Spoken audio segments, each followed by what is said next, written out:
Suspected DUI driver arrested in Iron County. The last living survivor of USS Utah dies at 105 years old. And your weekend weather forecast coming up with highs, lows, and everything you need to know for the days ahead. You're watching St. George News at 5, brought to you by our studio sponsor, We Win Injury Law.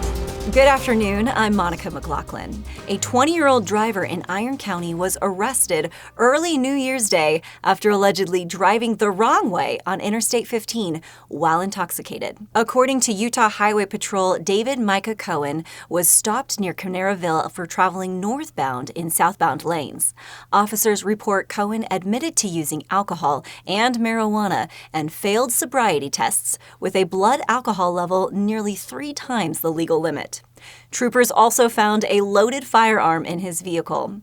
Cohen now faces multiple misdemeanor charges, including DUI and possession of a dangerous weapon while under the influence. The last living survivor of the USS Utah, Warren Red Upton, passed away on Christmas Day at the age of 105. Pacific Historic Parks announced that Upton, who was a radio man on the USS Utah during the attack on Pearl Harbor, died surrounded by family after a brief hospital stay. Upton heroically saved a shipmate while escaping the sinking vessel and later served through the end of World War II. The USS Utah remains a symbol of sacrifice, with 58 crew members lost during the attack that claimed over 2,400 lives. Now we'll take a look at your weekend weather forecast brought to you by Casablanca Resort and Casino.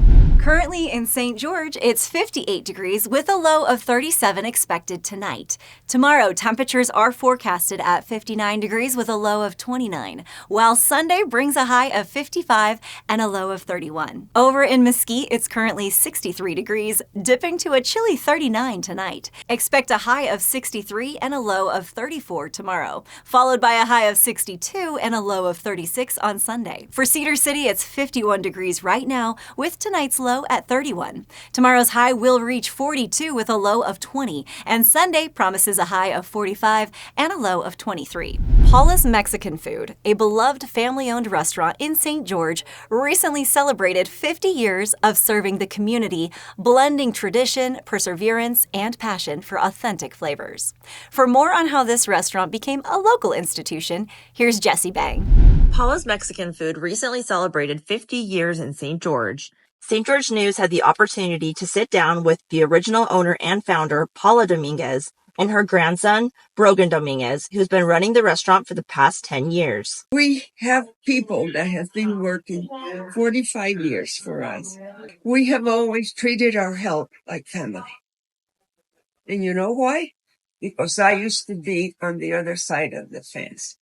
And I didn't want to treat them the way sometimes I was treated.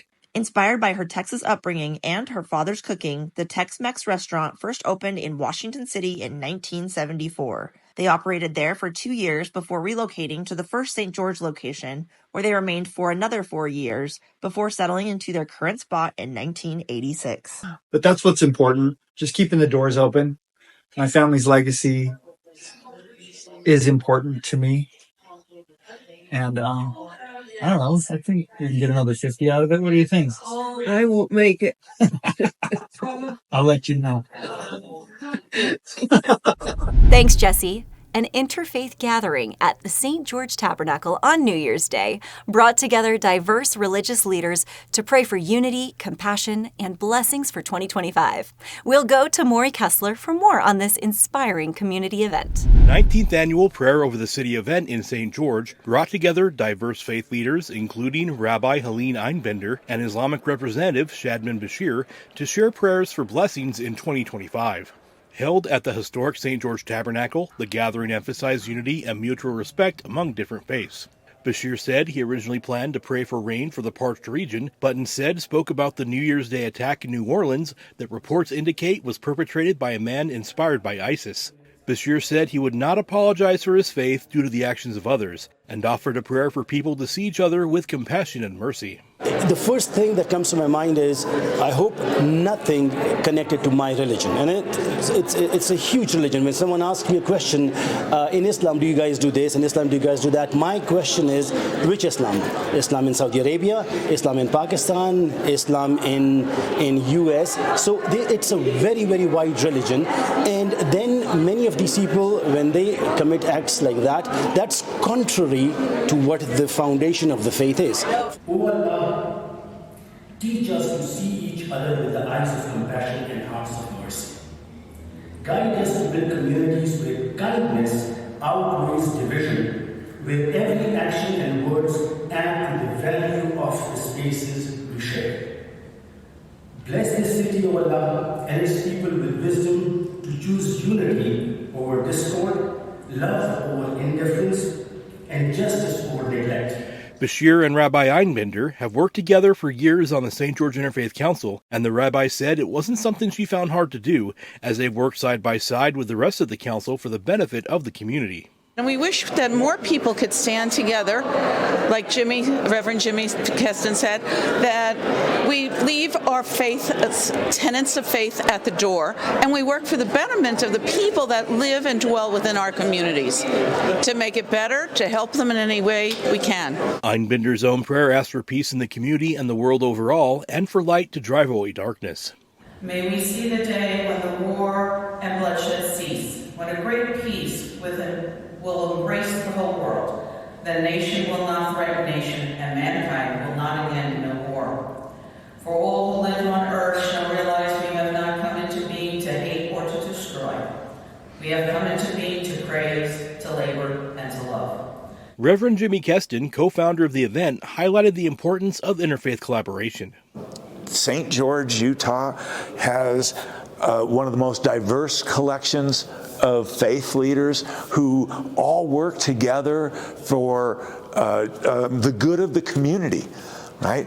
That, as we always talk about, unity that doesn't require uniformity, that transcends our differences without making us compromise those differences. You know, all of us have very deeply held beliefs, and none of us, as we said this morning, none of us check those at the door.